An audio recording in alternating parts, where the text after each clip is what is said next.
the new chapter in Ayodhya's glory.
Hello and a very warm welcome. You are watching Gravitas with me, Modi Gambhir. Let's get started.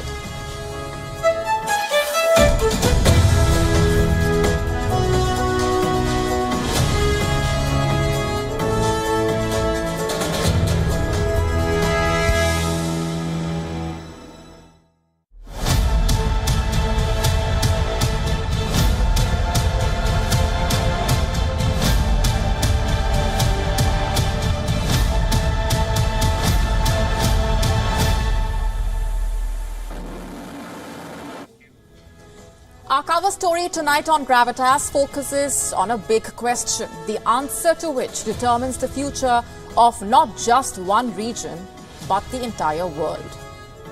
Is this the beginning of World War III? Well, it sure does look like that. In fact, leaked documents suggesting that Germany fears Vladimir Putin could start World War III. But what does that even mean? On Gravitas tonight, we piece together the latest. We join the dots for you and get you the bigger picture. Also on the show for you tonight, as India inks the lithium deal with Argentina, we decode that agreement for you and tell you more about the implications and the takeaways. Is China working on Wuhan virus 2.0? We tell you why we are asking this question. Will phone charging be redundant soon? We tell you about a breakthrough innovation that could change the way we charge our devices. An Indian team has invented a gadget that could be a game changer as far as dementia care is concerned. We get you the complete story. It is looking like the beginning of World War III. From multiple military conflicts in West Asia to the one in Europe between Russia and Ukraine, the world is witnessing an era of a great power conflict. West Asia is sitting on a powder keg, and it looks like it might finally be ready to explode into what everyone fears, a wider war. Just take a look at today's headlines. In fact, late on Monday, Iran launched a number of missile strikes in northern Iraq. Its Revolutionary Guards, the IRGC, said they attacked Israel's spy headquarters in Iraq. The location was Erbil in Iraq's semi-autonomous Kurdistan region. The Iranian missiles hit an area near the U.S. consulate. A statement from the IRGC said, and I'm quoting, in response to the recent atrocities of the Zionist regime causing the killing of commanders of the guards and the axis of resistance, one of the main Mossad espionage headquarters in Iraq's Kurdistan region was destroyed with ballistic missiles. The elite Iranian forces also fired missiles at Syria. Their target? The Islamic State. And why is Iran targeting them? For vengeance. Remember, earlier this month, Iran's Kerman city was rocked by twin blasts. They exploded during a memorial for Qasem Soleimani, the Quds Force commander whom the U.S. assassinated in the year 2020. Before we go any further, let me just give you a quick background. You see, Soleimani had enjoyed cult status in Iran when he was alive. In fact, he was a symbol of the regime's resilience. Then the Islamic State claimed hand in the attack. For the Islamic State, Iran Soleimani was a sworn enemy. He had mobilized Shia militias, in fact, to fight the IS in Syria as well as Iraq. These groups played a big role in the urban battles that took place in Iraq. It saw the destruction of the physical structures of the IS caliphate. Let's just get back to Monday's attacks by Iran. The Iranian forces said that the strikes on Monday were in retaliation for the bombings in Iran. Meanwhile, the attack on the Mossad base in Iraq was in response to the killing of commanders of IRGC as well as the resistance front. Remember, Iran supports the Hamas and is growing increasingly hostile towards Israel. This has sparked concern that retaliatory attacks between Israel and Iran could intensify. The U.S. has responded. Washington rebuked Iran for its overnight attacks, calling them reckless and imprecise. While no U.S. personnel or facility was targeted, the U.S. said it continues to assess the situation in Iraq. The Iraqi Kurdistan administration has said that at least 4 civilians were killed, 6 others were injured in Erbil. Its prime minister described it as a crime against the Kurdish people. This is the latest escalation of hostilities that further risks spiraling into a wider regional conflict. The situation in West Asia has worsened since the war broke out between Israel and Hamas on the 7th of October last year. Since then, Iran's allies have also entered the fray from Lebanon, Syria, Iraq, Yemen. I'm talking about Iran's axis of resistance. It's basically a network of pro-Iran militant Islamist groups. They help Iran project power and also risk causing a wider inferno in West Asia. Case in point, the Houthis of Yemen.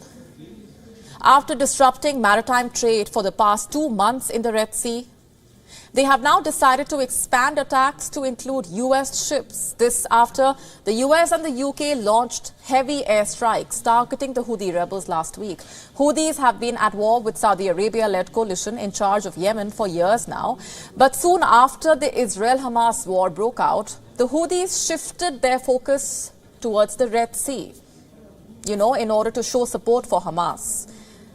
In fact, their leader said that his forces were ready to move in hundreds of thousands to join the Palestinian people. Such declarations of support are popular locally, but their attacks on commercial ships passing the Red Sea have led to ruptured supply chains and rising oil prices.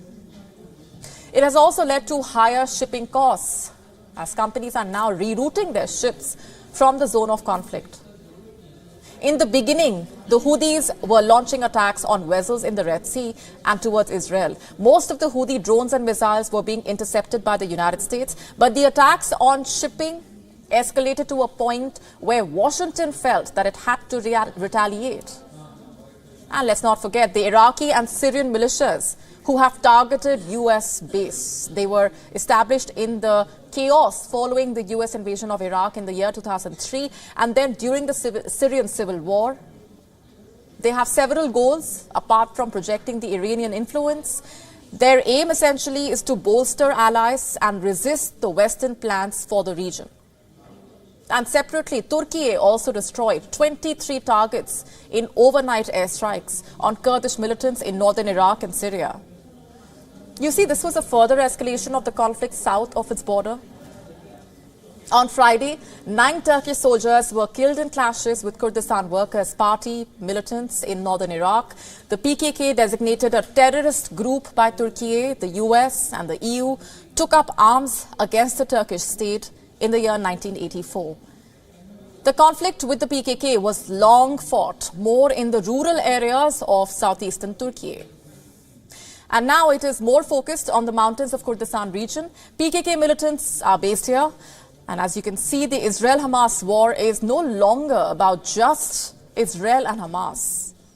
It has put the entire region in a ring of fire, and the chaos has spread. Hamas's allies found an opportunity to strike the old enemies. It should serve as a warning to the stakeholders.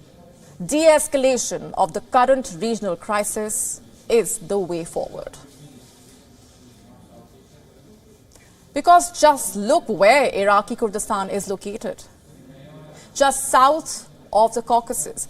Ukraine is just northwest of Crimea and Caucasus, and even though the conflict in West Asia has taken attention away from Russia's war in Ukraine, the Kremlin is focused on drawing out Western capabilities in Ukraine for as long as possible. Naturally, the West is worried. They believe that the Russian President Vladimir Putin will do what they fear the most, and that's attack NATO. For them, the worst case scenario is a Russian attack when they are unprepared.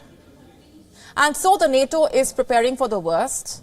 Leaked documents from the German Defense Ministry reveal the secret war plans of the US-led bloc. They outline a step-by-step doomsday guide, a guide on how Russia could escalate the conflict in Ukraine to an even bigger battle in Europe.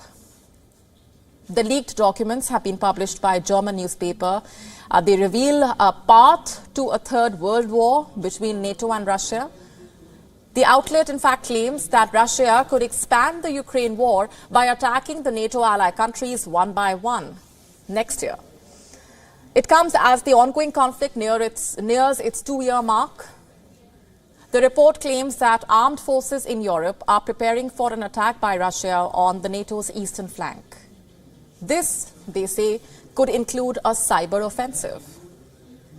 The leaked German document is called Alliance Defense 2025, and it details just how Russia would mobilize its soldiers. Germany is reportedly taking the threat seriously. It is preparing for a hybrid Russian attack on the NATO's eastern flank by the summer of 2025. The secret document says Moscow would mobilize 200,000 soldiers before launching a spring offensive against the Ukrainian forces in spring this year. It notes that currently the Kremlin does not have the ability. But if the NATO fails in helping Ukraine, then that could change. It is in fact a very real possibility. The report outlines that by June later this year, amid dwindling Western support for Ukraine, Russia would achieve success on the battlefield and make big advances. And Moscow will succeed, it is assumed. And taking advantage of this success, Putin would then launch cyber attacks in the Baltics, as per reports. Fears of a Baltic invasion have risen since the Ukraine war started. Though thousands of NATO troops, including British soldiers, are currently deployed to the Baltics, they are only intended as a tripwire force. It means that their role is to hold up any invading force until the main NATO army can arrive. And at the same time, he would incite violence in Estonia, Latvia, Lithuania by claiming that ethnic Russian minorities are being targeted. And as a result, clashes would occur. And then Putin would use this as an excuse to launch a large-scale exercise. And by September, Putin would send 50,000 of his troops to Russia-friendly country Belarus. And a month later, he will go a step further. He will move troops and medium-range missiles to the Russian enclave of Kaliningrad. The region is nestled between Poland and Lithuania. At the same time, Putin would continue provocations and claim that the NATO is preparing to attack Russia. The leaked document further states that Moscow would take advantage of the chaos that will ensue if President Joe Biden is defeated in the presidential elections. It would leave the US without a leader for a few weeks. And that is when Putin would begin his attack on NATO soil.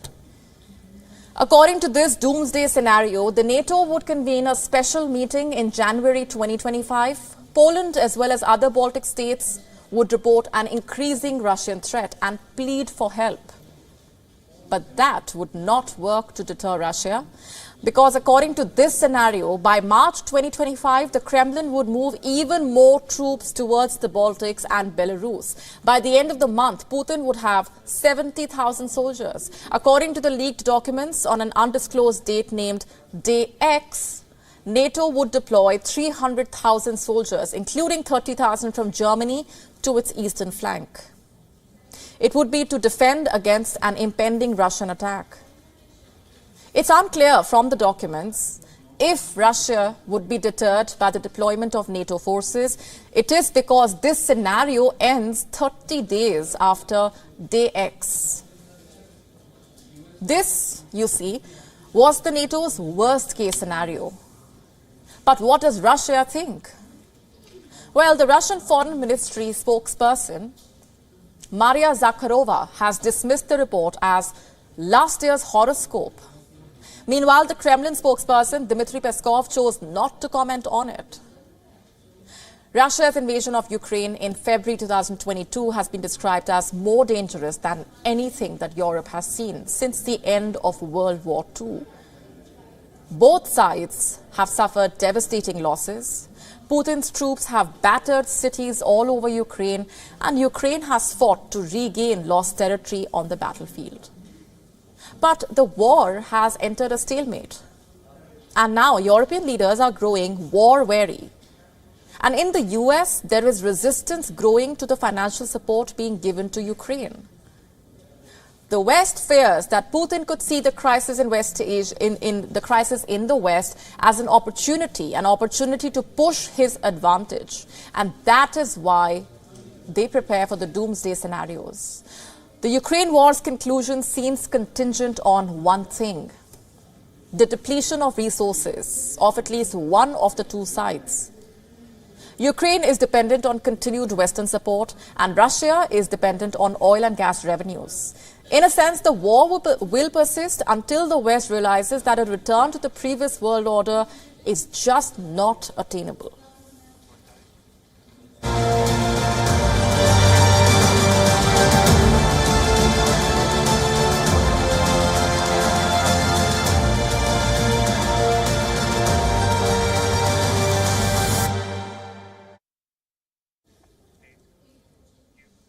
And our next story is about Rishi Sonak. It seems his days in office are numbered.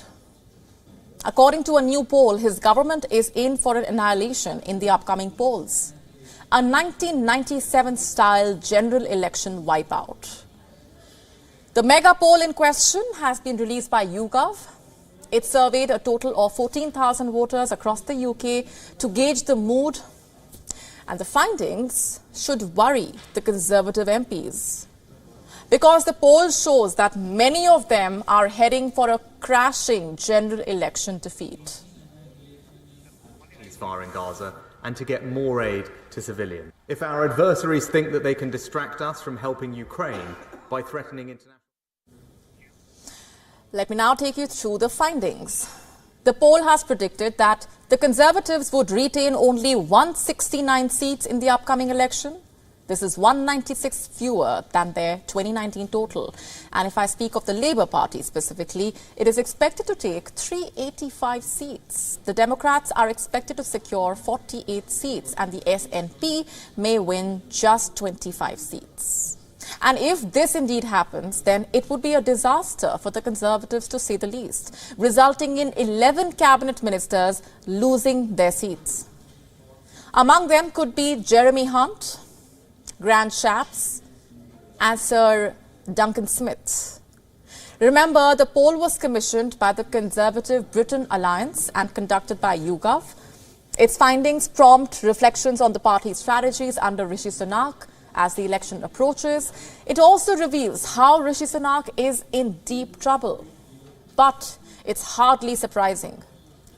For days now, almost every media report or survey has said the same thing, that Sonak is in for a loss.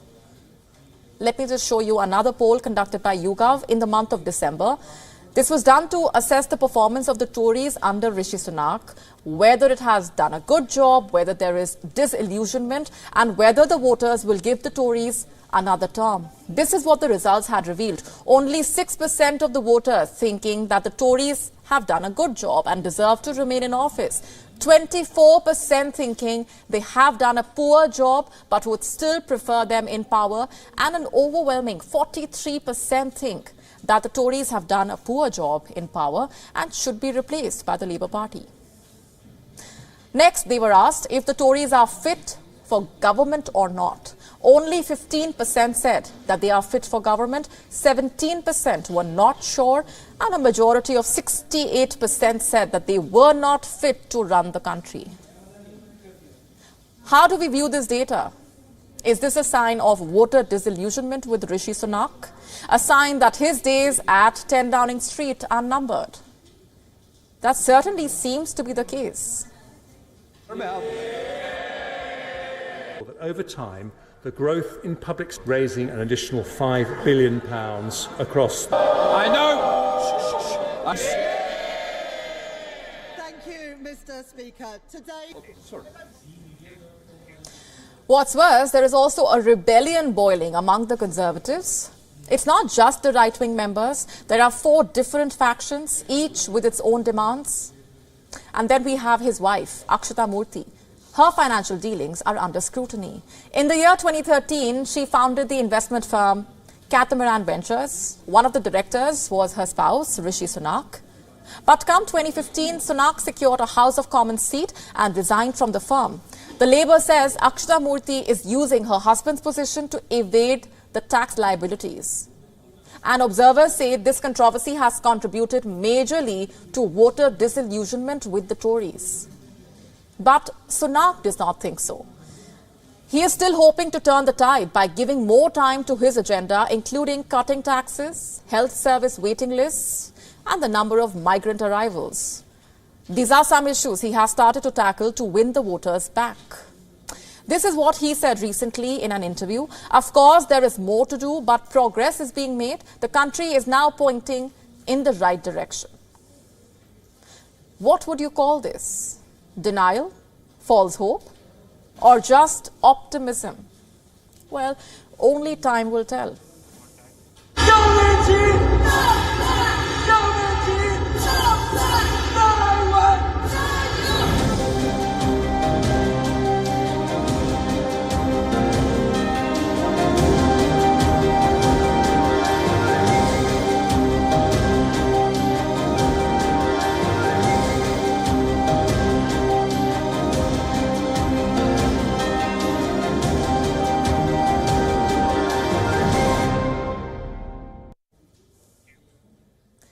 Our next story is from Taiwan, which is facing threats from China, just days after holding the election there. You see, on Saturday, Taiwan went to the polls, and much to Beijing's disappointment, it elected a pro-sovereignty candidate, Lai Ching-te. The 64-year-old has been elected as Taiwan's president with more than 40% of the vote. He will be inaugurated on the 20th of May. And his victory has upset Beijing significantly because the people of Taiwan have shunned Beijing's calls to not vote for him. Instead, they have delivered a comfortable victory for a leader that the CCP considers a separatist. Naturally, China is bound to be rattled. And the kind of statements it's making gives away its agitation. On Sunday, China's top diplomat Wang Yi issued a dire warning. He said if the new leader or his government tries to take any steps towards Taiwan's independence, they will be harshly punished. Those were the exact words spoken. Let me quote, "If anyone on the island of Taiwan thinks of going for independence, they will be trying to split apart China's territory and will certainly be harshly punished by both history and the law. No matter what the results of the election are, they cannot change the basic fact that there is only one China and Taiwan is a part of it. Taiwan has never been a country. It wasn't in the past, and it certainly won't be in the future," quote unquote. And the reason behind Beijing's bluster is quite simple. You see, it was hoping to install a pro-China government in Taiwan, run by the KMT. This was part of its plan to further infringe on Taiwan's autonomy, and the plan clearly failed. So what does Beijing do? It issues threats and tries to hurt Taiwan diplomatically. And I say this because just days after that election, Taiwan has lost a diplomatic ally to China, the Republic of Nauru, a small island state in Micronesia. On Monday, it announced that it was severing diplomatic ties with Taiwan and instead establishing ties with China. And this move is part of Beijing's bid to further isolate Taiwan. It's also a big blow to Taiwan's efforts to retain its dwindling number of diplomatic allies. This is what Taiwan's Deputy Foreign Minister Tien Chung-kwong had to say. I'm quoting again. "Since 2023, we have obtained information indicating that China has been actively reaching out to political figures in Nauru and trying to use financial aid to induce a diplomatic shift in Nauru. China's move is to suppress Taiwan's democratic achievements." It certainly is. I mean, on Sunday, the Nauru government had congratulated Taiwan's president-elect for his victory. But within 24 hours, it decided to cut off all diplomatic ties with Taipei. And this is a clear sign that Nauru was asked to do so. Why else would it go from congratulating someone in one moment to ditching them altogether in the next? China, meanwhile, is in denial mode. It is calling Nauru's decision its own. This is what the Chinese Foreign Ministry said in a statement. It is Nauru's right decision made on its own volition as an independent sovereign nation to announce its recognition of the One China principle, its severance of ties with Taiwan, and resumption of diplomatic relations with China after Taiwan's election. Wise words. But Beijing's track record, you see, does not help its case. For years, in fact, Beijing has waged a systematic campaign to either control Taiwanese politics or isolate Taiwan diplomatically. And it has failed to do both, by the way. Pro-sovereignty sentiments are very much alive in Taiwan. Neither has Taiwan lost diplomatic support in the West. So these attempts by Beijing to make smaller nations cut ties with Taipei are nothing but face savers.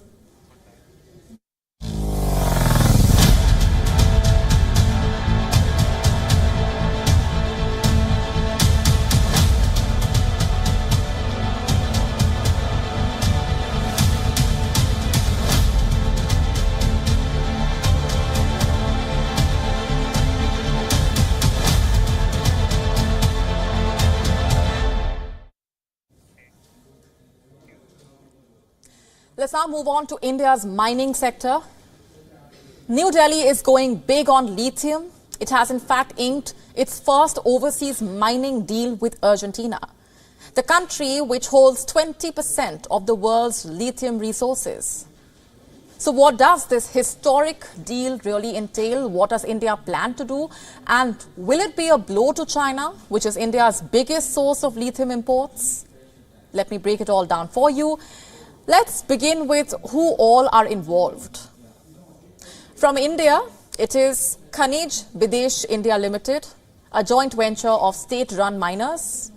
And from Argentina, it is the state-owned mining and energy company Camien. This makes it the first ever lithium exploration and mining project undertaken by a state-owned company in India. And under this deal, India will be acquiring 5 lithium brine blocks in Argentina. Essentially, India has bought exclusive exploration and commercial production rights to the lithium blocks. And this includes the Cortadera 1, Cortadera 6, Cortadera 7, Cortadera 8, and Catillo. And together, these lithium blocks span over 15,700 hectares. How much is this deal worth? Around 200 crore rupees. And why did India choose Argentina for this deal?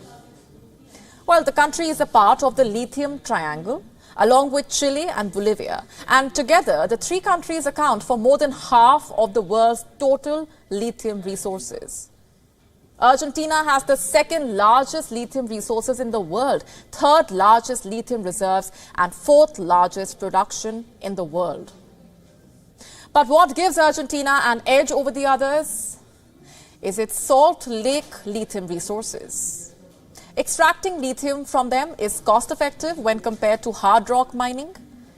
You see, lithium is a critical mineral, the most important one for transition to clean energy. It is a fundamental component of lithium-ion batteries, which power electric vehicles and battery energy storage systems. It might hold the key to the future of energy storage, but the world has only limited supply of lithium, some 98 million tons to be specific. And currently, India depends entirely on imports for its lithium demand. In the previous fiscal year, India's lithium imports amounted to roughly $3 billion. This was 58% higher than the imports in the fiscal year 2022. Most of this lithium came from China, but now India wants to change that. It wants to diversify the supply chains for critical and strategic minerals. Australia, Chile and China are the biggest lithium producers. When it comes to processing lithium, China has a stranglehold. It has more than half of the world's lithium refining capacity. The superpower gobbled up about 40% of the raw lithium mined globally in the year 2021. Hundreds of China's gigafactories churn out millions of EV batteries. They are used for both domestic market and foreign car makers like BMW, Volkswagen, Tesla. According to some estimates, China's share of the lithium-ion batteries market could be as high as 80%. You see, China has been enjoying a monopoly over lithium. Its dominance extends through the supply chain, and Chinese companies sign preferential deals with lithium-rich countries, and they benefit from huge government investment, especially in the complex steps between mining and manufacturing. But India wants to break free, and so it is exploring new and viable options to produce lithium.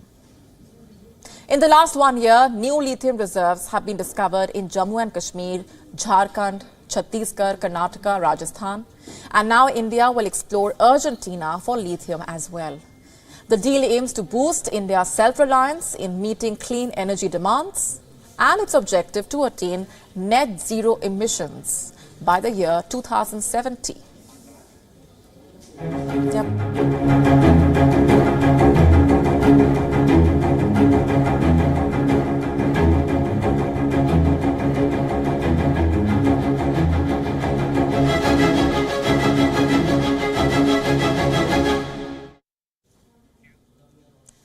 Well, China is at it again.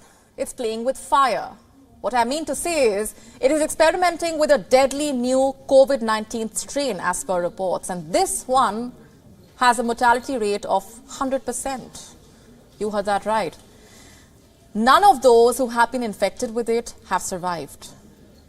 Have a look at this report published in BioRxiv. Doctors trained by Chinese People's Liberation Army are conducting these experiments. They have made their own version of coronavirus found in pangolins. The scientists administered this lab-made virus in mice. And guess what they discovered? The mice started losing weight. They were sluggish. Their eyes went white. And all of this happened after 5 days of being infected. The virus spread to their eyes, their lungs, and even the brain. All 4 mice infected with the new COVID-19 strain died in 8 days. In the last 2 days of their life, the virus increased in the brain significantly. What caused their deaths? Researchers suggest it was severe brain infection.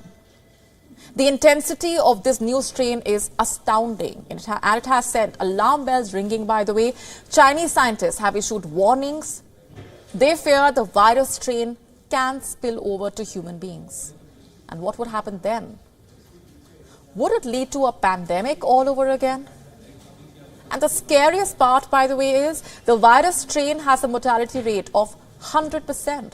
None of the test subjects survived the infection. The virus attacked their brains and killed them in a week.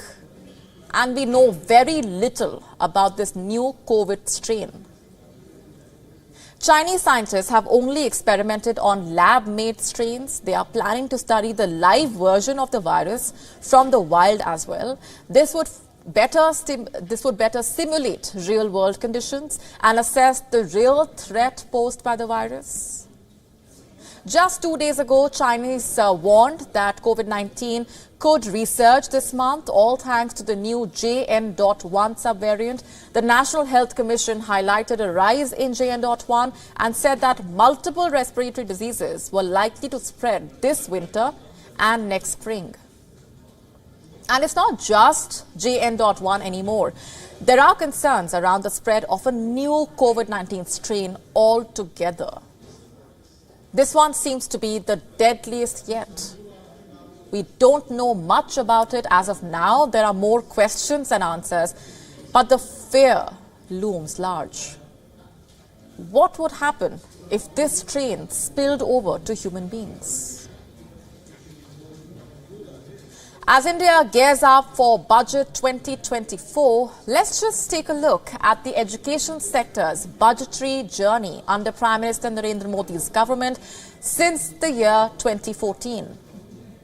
From addressing teacher shortages to promoting skill development and research, each year has brought new priorities and allocations. Take a look at our next report to find out more.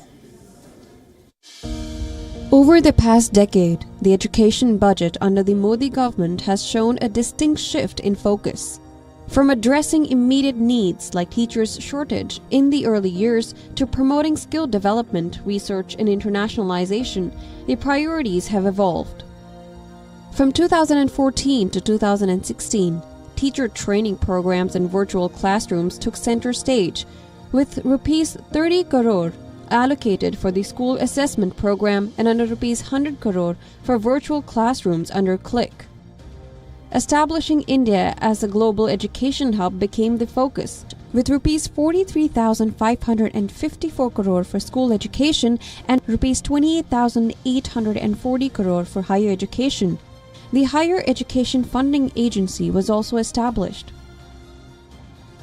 As we transitioned to 2017, quality improvement became the priority with the establishment of the National Testing Agency and initiatives like skill strengthening for industrial value enhancement. Skill development initiatives like skill acquisition and knowledge awareness for livelihood promotion were introduced alongside the Study in India program to attract foreign students. Since its introduction in 2020, national education policy has played a crucial role in shaping the direction of education spending. Initiatives like increased focus on early childhood education, vocational training, and digital learning are aligned with NEP's goals. The overall education budget has seen a 64% growth in 9 years. Despite the progress, challenges remain. Reaching the 6% of GDP target for education, bridging the digital divide, and ensuring quality education for all are some of the areas that require continued attention. As we close the book on a decade of education budgets under the Modi government, one question remains. Will Budget 2024 turn the page on even greater advancements in Indian education? Only time will tell. Bureau Report, WION, World is One.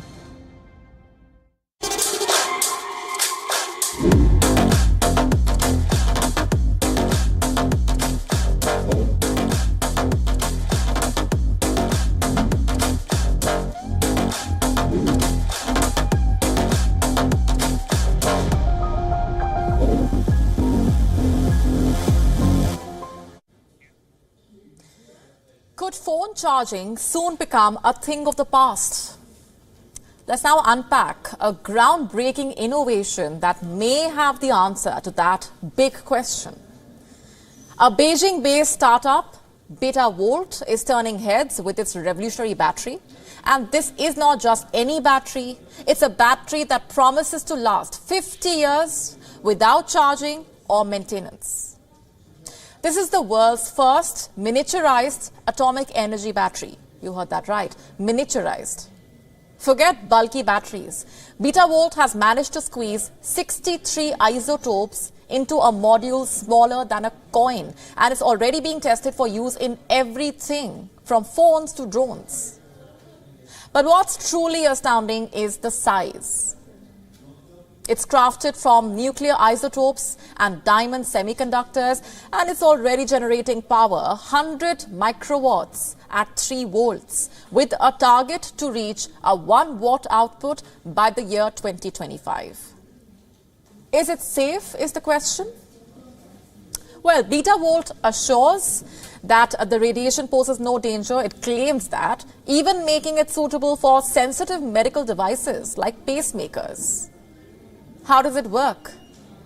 It harvests energy from decaying isotopes, a concept first explored in the 20th century, and then it converts this energy into electricity.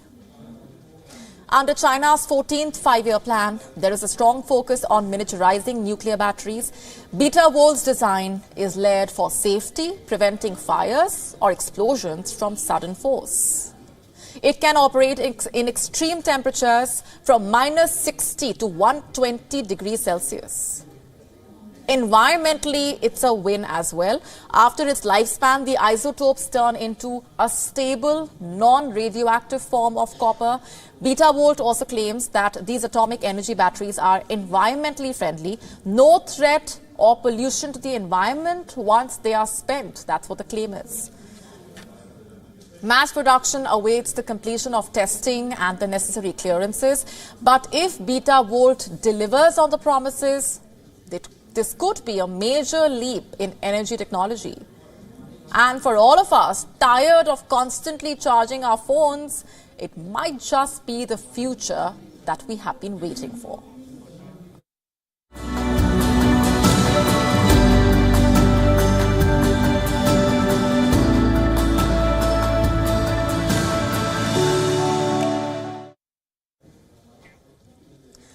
Let's now get to this remarkable story of innovation, a teenage prodigy's invention that could transform the way we care for dementia patients. Meet Himesh Charalavada, a 17-year-old from Hyderabad whose personal journey led to a groundbreaking creation. The genesis of this invention lies in a summer spent with his grandmother in the year 2018. A time of movies and chicken biryani turned pivotal when Himesh noticed something quite alarming. His grandmother, a former civil servant, had started showing signs of Alzheimer's. So getting the gas on, wandering off at night. Her world was changing, and so was his. Fueled by his love for robotics and the desire to help, Himesh took to YouTube. Self-learning robotics, he embarked on creating something revolutionary. The result was the Alpha Monitor, a device for those like his grandmother. And this isn't just any monitoring device. It's a compact solution, wearable as a badge or an armband, alerting the caregivers if the wearer falls or even wanders off. The use of LoRa technology for long-range tracking, able to detect movements over a mile in cities and 3 miles in the open countryside. His commitment to understanding Alzheimer's led him to a day center run by the Alzheimer's and Related Disorders Society of India. And here he heard firsthand from caregivers and patients, gaining crucial insights. Their input was invaluable, shaping his invention to ensure comfort and practicality for the users. The Alpha Monitor does more than just track the movement. It monitors the vitals like pulse and temperature and reminds the users to take medication. And he is not stopping there. He's aiming to incorporate machine learning to predict patterns in patient movement. In the year 2022, this young innovator's efforts paid off. He won a staggering $120,000 grant from Samsung's Solve for Tomorrow contest, bringing with it the mentorship of Samsung's top engineers. His invention is rooted in his early passion for solving real-world problems. He built his first invention at 12, a heat detector for his friends during cricket games to prevent heat strokes. His drive to create and care is evident in every step of his journey. As school exams near their end, his focus shifts to perfecting the Alpha Monitor. His goal basically is to bring it to the market by September, making it accessible as well as affordable. Also a beacon of hope for millions. He dreams of studying robotics abroad to hone his skills. His vision is simple yet profound, to develop products that make a real difference, not just in India, but globally. In a world where technology often seems detached from personal experiences, his story reminds us of its potential to touch lives in the most meaningful ways. From a caring grandson to a pioneer in medical technology, he symbolizes a new generation of inventors who are not just tech-savvy, but also deeply empathetic. Days after a volcano erupted in southwest Iceland, the situation continues to remain alarming. Experts warn that even though the eruption has decreased considerably, the eruption center is a high-risk area and new fissures could open without warning. Here's a detailed report. It was the worst-case scenario, said an expert. Molten lava flows reached the outskirts of the Icelandic town of Grindavik on Sunday, setting 3 houses alight after a volcano erupted for the second time in less than a month. The town, 25 miles southwest of the capital Reykjavik, was evacuated earlier, and there was no immediate danger to people. By Monday, the volcano appeared to be significantly less active, despite indications that magma is still flowing underground. A crack in the Earth's surface that opened close to Grindavik was no longer active, said geophysicist Ari Trausti Gudmundsson. The danger is that because there is still an influx of magma into the fissure system, that a new eruptive fissure opens up, either further to the north, which is more or less okay, but also to the south. And that would then be within the borders of the city, further south, closer to the harbor. And if something like that happens, much more houses are in real danger. And no people, but much more houses and infrastructure. The Icelandic Meteorological Office said the eruption centre is a high-risk area and new fissures could open without warning. Live video footage on Monday showed glimpses of orange lava still flowing to the surface, but at smaller volumes and further away from the town. Residents of Grindavik, a town of some 4,000 people before it was first evacuated in November, said it was difficult to watch televised images of the fires. John Gotti Dagbjartsson was evacuated just hours before the latest eruption. This is big. This is serious. It's basically as bad as can possibly get. Although it might get even worse. Who knows? So, I mean, I'm born in this town. I actually live in the house that I'm born in. And it's a tough thought to think that this town might be over. And I would have to start all over somewhere else. The Icelandic government will meet on Monday to decide on support for the people of Grindavik. On that note, it's a wrap on this edition of Gravitas Tonight. We're leaving you with Gravitas images. This is me, Molly Kampir, signing off. Thanks very much for watching.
India's global voice, the channel that brings you the biggest stories from across the world through India's lens.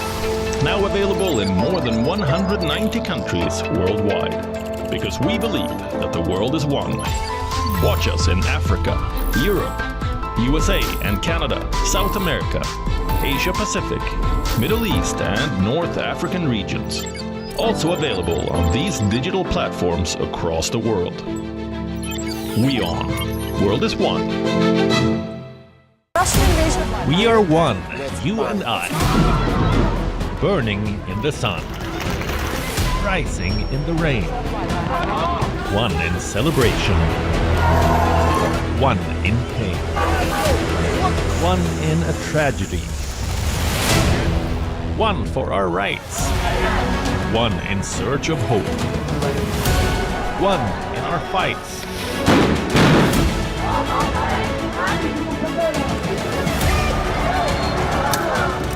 One beyond borders. One beyond our race. This could be one in the face of adversity. We are one, you and I, and it's our right to know how and why. WION, you are more connected than you know.